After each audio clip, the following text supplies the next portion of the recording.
بسم اللہ الرحمن الرحیم. احتشام علی عباسی. آج جو ہے ایک تو مختلف جو ہے شہر میں خبریں، لیکن سائفر کیس کی جو خبر ہے ہر بندہ سننا چاہتا ہے. اس حوالے سے میں آپ کو اپڈیٹ کروں گا کہ آج ہائی کورٹ میں سائفر کیس کے حوالے سے کیا ہوا. اس کے ساتھ ساتھ جو ہے آج سوشل میڈیا پہ سب سے زیادہ جو وائرل ہونے والا فارم 45 جو الیکشن کمیشن نے اپلوڈ کیا ہے، اور اس کے اپلوڈ کرنے میں اور اس کے بعد جو چیزیں سامنے آئیں اس حوالے سے، اس کے ساتھ ساتھ اڈیالہ جیل میں علی امین گنڈاپور جو ہے عمران خان سے ملیں، اور ان کے ملنے کے بعد انہوں نے میڈیا ٹاک بھی کی ہے. اس کے ساتھ آخر میں جو ہے ایک میرا پیغام ہوتا ہے، وہ ہے کچے کے ڈاکوں کے حوالے سے. وہ ہمیشہ سے رہے گا جب تک کچے کے ڈاکوں کا جو ہے صفایا بالکل نہ ہو جائے، تب تک جو ہے یہ آواز ہم اٹھاتے رہیں گے. تو سب سے پہلے ہم آپ کو بتائیں کہ آج جو ہے ہائی کورٹ میں سائفر کیس کی سماعت ہوئی ہے. اور سائفر کیس میں جو عدالتیں، ویسے دیکھا جائے تو تاریخ میں ایسا بھی ہوا کہ رات کو 12 بجے عدالتیں کھلی، اور ایسا بھی ہوا کہ اڈیالہ جیل میں عمران خان کے وکلاء کو اندر نہیں جانے دیا گیا، اور جب اندر موجود نہیں تھے تو جج صاحب نے خود ہی جو ہے کونسل مقرر کر کے ان کے کیس کی جو ہے اپنے ہی جو ہے سرکاری جو وکیل ہے اس سے بحث کروا دی. تو ایسے بھی واقعات ہوتے رہے اس ملک میں. تو اب جو دیکھا جا رہا ہے کہ ڈیلنگ ٹیکٹکس استعمال کیے جا رہے ہیں.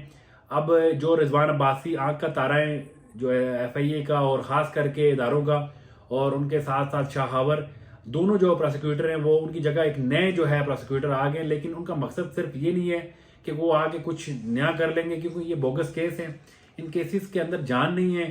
اگر پراپر ایک دن کا جو ہے یہ کیس پراپر ٹرائل ہو تو یہ کیس ہمیشہ کے لیے ختم ہو سکتا ہے، کیونکہ یہ سارے بوگس کیسز ہیں. اور جس طرح سے سزائیں بونڈے طریقے سے دی گئی ہیں وہ تو بندہ سوچ نہیں سکتا کہ عدالتوں کے اندر کیا ہوتا رہا ہے. اور خاص کر کے یہ عدالتیں تو خیر اڈیالہ جیل کے اندر لگتی رہی ہیں، اور وہاں پر جو چند صحافی موجود تھے ان کے مطابق بھی، اور جو پی ٹی آئی کے وکلاء ہیں ان کا یہی کہنا ہے کہ جو جس طرح سے سزائیں دی گئی، اور خاص کر کے بشرا بیوی کا اگر دیکھا جائے تو ایک کیس میں وہ اڈیالہ جیل کے اندر موجود ہی نہیں تھی تو ان کو سزا سنا دی گئی.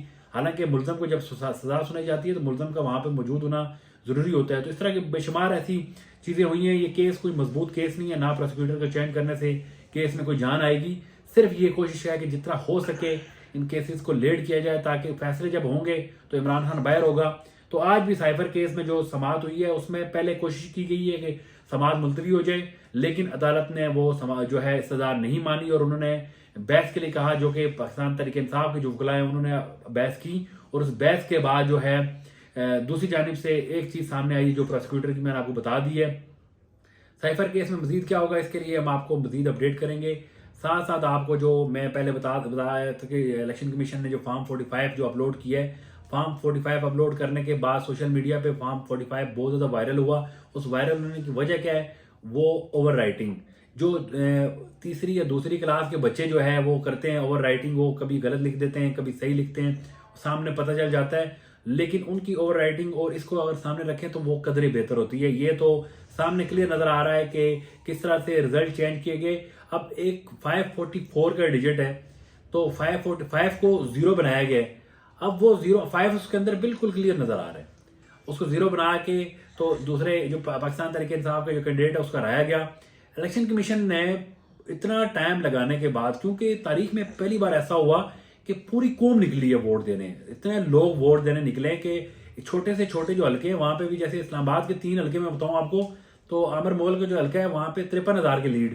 اس کے ساتھ جو شعیب شاہین کا یہاں پہ تقریباً 54-55,000 کی لیڈ یہاں تھی. 57,000 کی لیڈ علی بخاری کی تھی جہاں پہ راجہ خرم جیتے ہیں. راجہ خرم پاکستان تحریک انصاف کے بگوڑے ہیں، وہ پاکستان تحریک انصاف کو چھوڑ کے بھاگے اور مشترکہ کینڈیڈیٹ تھے جی. وہ جو نون لیگ اور باقی ساری جماعتوں کو مل کے ایک جو ہے مشترکہ جو کینڈیڈیٹ تھے. اور راجہ خرم کے حوالے سے اگر بات کی جائے تو تحریک انصاف نے بھی ان کو ووٹ نہیں دیا، نون لیگ والوں نے کبھی ان کو ووٹ دینا بھی نہیں تھا، کیونکہ اپنے دور میں جب تحریک انصاف کا دور تھا تو راجہ خرم نے نون لیگ والوں کے ساتھ بڑی زیادتیاں کی ہیں. تو وہ شخص تو کبھی جیت ہی نہیں سکتا تھا، اس کو بھی جتوا دیا گیا. یہ سارا جتنا بھی ڈرامہ کیا گیا، سارا ڈرامہ کرنے کے بعد جو ہے ووٹ چینج کیے گئے، بڑا زور لگایا گیا. اتنا عرصہ ڈیلے کرنے کے بعد، کیونکہ فارم 45 کا ایک ٹائم ہوتا ہے وہ اس میں اپلوڈ کرنے ہوتے ہیں، اس ٹائم کے بعد جب فارم 45 اپلوڈ ہوتا ہے تو آج بچہ اٹھا کے فارم 45 دکھا رہا ہے کہ اس فارم 45 میں کیسے دھاندلی کی گئی ہے. چیف الیکشن کمشنر سکندر سلطان راجہ نے پارٹی بن کر جو ہے اس نقصان پہنچایا تحریک انصاف کو. پہلے بلے کا نشان چھینا، اور بعد میں جب ان کے ووٹ زیادہ آئے تو ان ووٹوں کو تبدیل کرنے کے لیے فارم 45 کو تبدیل کیا گیا. میرا ایک جاننے والا پٹواری ہے تو تو اس کے 4 جو ہے اس نے پرائیویٹ منشی رکھے ہوئے ہیں. وہ کہتے ہیں میں نے چاروں منشیوں کو بلا لیا کیونکہ ان کو میں نے پوچھا کہ اگر آج آپ بڑی دیہڑی لگانا چاہتے ہیں تو آ جائیں. کہتا ہمیں پیسے دیے گئے اور وہ فارم 45 رات کو بیٹھ کے چینج کیے گئے. لیکن چینج کیا کیے گئے, مطلب دیکھیں پٹواریوں سے کام کروایا تو انہوں نے اوور رائٹنگ بھی کلیئر اچھے سے نہیں کی. تو اب فارم 45 جو ہے وہ بیڈلی ایکسپوز ہو چکا ہے. الیکشن کمیشن جو کہ آئینی ادارہ ہے, ایک آئینی ادارے نے ایک پارٹی کے ساتھ اتنی بڑی زیادتی کی. ایک پارٹی کے ساتھ زیادتی نہیں کی, یہ ان ووٹر کے ساتھ زیادتی ہے جو صبح سویرے نکلے, جنہوں نے اس الیکشن کا انتظار کیا اور ووٹ دیا. چاہے وہ اس میں نون لیگ جیتے, پی ٹی آئی جیتے, پیپلز پارٹی جیتے, لیکن جس کو ووٹ پڑے اس کا حق تھا, لیکن وہ حق چھینا گیا.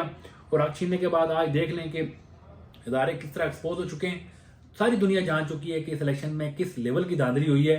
اب آپ کے سامنے ساری چیزیں, خیر اس کے ساتھ ساتھ کیونکہ جو فارم 45 اپلوڈ ہوتے رہیں گے ایسی چیزیں سامنے آتی رہیں گی اور ہم آپ کو بتاتے بھی رہیں گے. علی امین گنڈا پور جو ہے جیل میں عمران خان سے ملے. جیل میں عمران خان سے ملنے کے بعد انہوں نے میڈیا ٹاک بھی کی. عمران خان سے ملنے کا مقصد ان کا تھا کہ اب وہ کابینہ جو ہے اپنی تشکیل دیں گے. تو خان صاحب نے جو نام دیے ہیں ان کی مشاورت سے وہ کابینہ تشکیل دیں گے. البتہ ایک بڑی جو خبر نکلی تھی, پہلے سمیع ابراہیم صاحب نے یہ خبر بریک کی تھی, بعد میں علی امین گنڈا پور صاحب نے بولا اور پی ٹی آئی قیادت نے کہ جو اتوار والا احتجاج ہے تو یہ احتجاجی جو سلسلہ ہے یہ نہیں رکنے والا. اسمبلی کے اندر بھی احتجاج چل رہا ہے اور یہ احتجاج تب تک چلتا رہے گا جب تک جو ہے جینون جو لوگ جیتے ہوئے ہیں ان کا حق آپ ان کو نہیں دیتے. تو یہ رکنے والا نہیں ہے. اور جس طرح سے احتجاج ہو رہے تو مجھے ایسا لگ بھی نہیں رہا کہ یہ اسمبلی کو زیادہ دیر چلے گی. آخر میں جو ہے ایک چیز میرے سے رہ گئی تھی جو آج میں نے ایکس ٹویٹر کے حوالے سے ہائی کورٹ میں جو ریٹ دائر کی تھی اس کے حوالے سے نوٹس ہو گئے اور مجھے امید ہے کہ عامر فاروق صاحب جو ہے اس میں انصاف کریں گے کیونکہ آرٹیکل 19 کے تحت جو ہے ہمیں یہ ایک رائٹ ہے, وہ رائٹ ہم سے جو ہے نہ گورنمنٹ چھین سکتی ہے, نہ کوئی ادارہ چھین سکتا ہے, نہ کوئی جو ہے عدالت چھین سکتی ہے. وہ اس کا یہ ہے کہ ایک وی پی این لگا کے آپ جب کوئی چیز چلاتے ہیں تو وہ آپ کا پورا فون رسک پہ چلا جاتا ہے. اس میں آپ کی چیزیں, اور دیکھ لیں آپ واٹس ایپ پہ کال بھی آپ کی ڈسٹرب ہو جاتی ہے, آپ کی باقی جتنی ایپس ہیں وہ ڈسٹرب ہو جاتی ہیں. تو اب جب وہ کیونکہ وی پی این ایسے ہی ہے ہی لیگل, تو آپ لیگل طریقے سے جو ایپ یوز کریں اس کو کوئی روک نہیں سکتا. عدالت سے ہمیں پورا جو ہے, مجھے کم سے کم ایک یقین ہے کہ اس میں انصاف ہوگا اور جب بھی جو ہے پی ٹی اے کی جانب سے جو بھی پیش ہوگا تو اس کو عدالت یہی حکم دے گی کہ جو ہے اس پہ جو بین ہے, بین بھی ایسا ہے کہ ان آفیشیل بین ہے, کوئی نوٹیفیکیشن اس کا جاری نہیں ہوا تو اس کو ہٹایا جائے.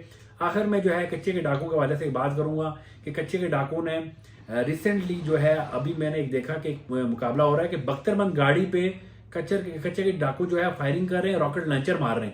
تو کچے کے ڈاکو کیا ریاست جو ہے ان کے سامنے گھٹنے ٹیک چکی ہے. کچے کے ڈاکو اتنے زیادہ مضبوط ہو گئے ہیں کہ کوئی بھی ادارہ جو ہے ان کے سامنے نہیں کھڑا ہو سکتا اور وہ لوگوں اٹھاتے ہیں, ان سے جو ہے ڈیمانڈ کرتے ہیں. جیسے مری کے 2 غریب لڑکے جب انہوں نے اٹھائے تو ان سے 2 کروڑ روپے مانگا ہے. میں یقین سے کہہ سکتا ہوں کہ ان کے قریب خاندان والوں نے بھی 2 کروڑ اکٹھا نہیں دیکھا ہوگا. وہ بیچارے غریب لوگ ہیں, 20 25 30 ہزار کی جو ہے منتھلی ان کو پیسے ملتے ہیں. تو ایسے بندے کے پاس 2 کروڑ کہاں سے آیا؟ تو جب وہ پیسے نہیں دیتے تو کیا کرتے ہیں, ان کے جسموں کو جو ہے کاٹا جاتا ہے, ان کو جلایا جاتا ہے. جب بالکل پیسے نہیں ملتے تو پھر ان کا گلا کاٹ کے ویڈیو بنا کے ان کے جسم جو ہے وہ گوشت جو ہے وہ کتوں کے آگے ڈال دیا جاتا ہے. تو یہ ہمارے ملک میں جو ہو رہا ہے, میں انڈیا کا دیکھ رہا تھا, وہ کوئی ان کا ٹک ٹاکر تھا, وہ اس نے ویڈیو بنائی کہ پاکستان جو ہے وہ کچے کے ڈاکوں کا مقابلہ نہیں کر سکتا اور یہ تڑیاں ہمیں لگاتے ہیں. تو یہ بہت بڑی زیادتی ہے اور یہ اداروں پہ ایک بڑا سوال ہے.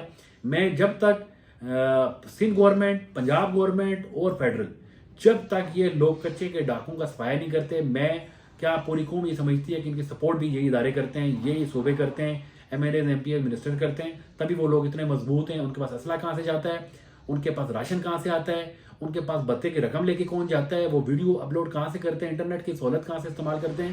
یہ وہ سوال ہیں جو ہر بندے کے منہ پہ, اور یہ جواب آپ کو دینے پڑیں گے یا آپ کو کچے کے ڈاکوں کا صفایا کرنا پڑے گا. انشاءاللہ اگلی ویڈیو میں مزید آپ کو اپڈیٹ کریں گے. تب تک کے لیے اللہ حافظ.